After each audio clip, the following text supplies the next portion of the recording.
Many people fear that a war with China may be coming, but the war is already here. This is not a shooting war with boots on the ground, fighters flying overhead, or Navy destroyers pummeling the coastline. American soldiers and Marines are not dying on battlefields, cities are not being bombed. It is a war, nevertheless, with massive civilian casualties that is decimating our social stability, if not actual buildings. Once again, going to defeat the United States without firing a shot. The United States has been fighting a war with China, unbeknownst to most of the public, for a while. It's apparent to people like myself who have actually witnessed the amount of fentanyl being pumped into Mexico through its Pacific side ports, where the cartel that had access to those Pacific side ports grew during COVID, which is pretty funny and also alarming. The new generation cartel. While the Sinaloa cartel was smuggling fentanyl from the US into Mexico to load their drugs to then send back up. So that should tell something to the American populace. Um, Chinese banking apps are being utilized to move money for cartels from the US from Canada to Mexico. So their Chinese banking apparatus has been utilized and weaponized against the United States, U.S. interest in when it comes to this type of threat for a while now. Fentanyl, precursors that make meth, precursors that are used for a lot of other drugs, all come from China. There is no Chinese triad mafia doing this undercover without the Chinese state knowing about it, number one. There is nothing coming out of China without China knowing about it. And they have been making a big effort to pump a shit ton of fentanyl into your country for years now. So that should be a factor where people take into consideration as far as declaring their proxy groups, which I think at least one of them has all the telltale signs of being a proxy group of a sort, you know. If somebody wanted to do the math and figure out how many of those Chinese Norincos are showing up in some places in Mexico and where they're showing up and in what hands, I think the math will match up to some of the stuff that I'm saying. Yeah.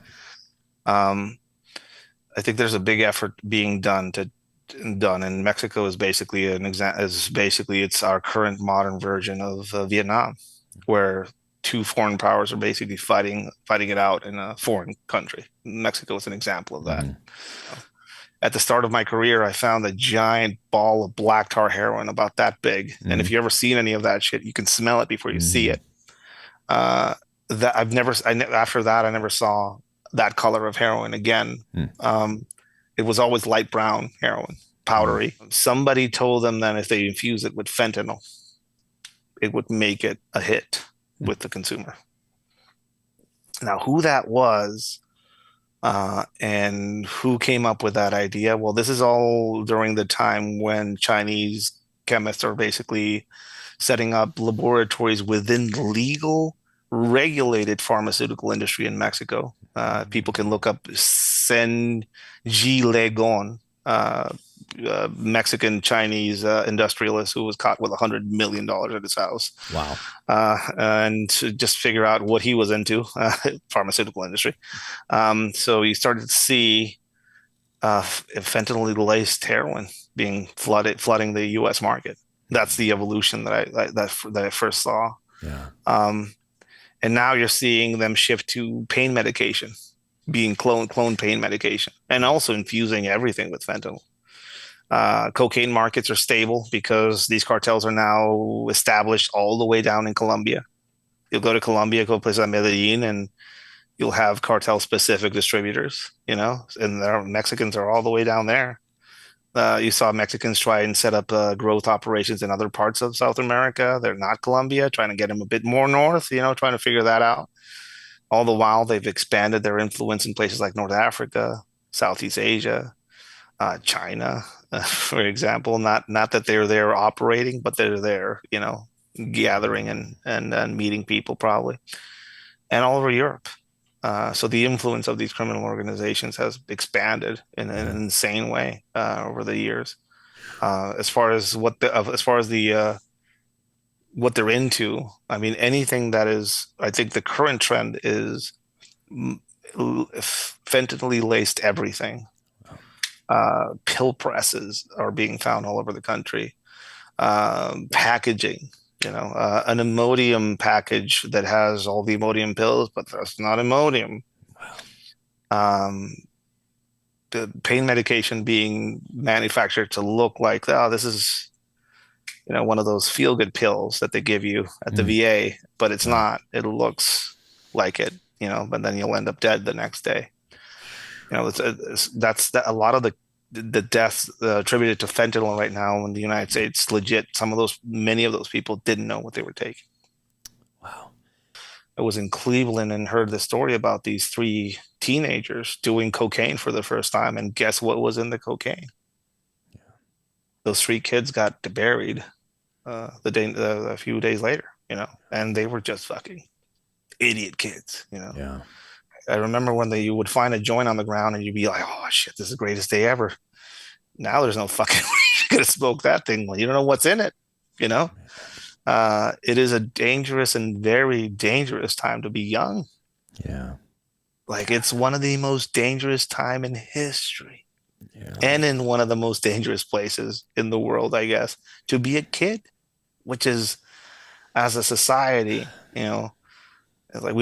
like I like to consider myself an American, and I'm a permanent resident of this country. I'm paying taxes. I want full citizenship. I'm trying to get there. It's a matter of time more than anything. Uh, there to all the people shitting on this country as far as it being a bad place, a racist place, whatever you want to say. Uh, there are less enemies to that freedom in this country than anywhere else in the world. That's why everybody's coming here. And the world itself is becoming less and less influenced by that American specific mindset that good guys versus bad guys. We want to make everything better. We want to better things out there for people. The U.S. is retracting itself, and globalism is on its way out. And this isolationism that we started encountering, I think, after Trump. And I get the nationalist aspect of it, and I get his need to make America great again. I don't take me wrong. I understand what he's pushing and what people respond as far as his politics. But there's a giant time bomb on our southern border, and several small ones in the United States already. And I think that's what's coming ahead if people don't wake up to this fact. It's not about politics, left or right. There's a reason why this whole talk about Mexicans being a terrorist organization is bipartisan in nature. I mean, people are waking up to this fact. Yeah. Whatever conflict is coming is probably going to happen on that southern border. If you enjoyed that clip, watch the full episode here or another clip here.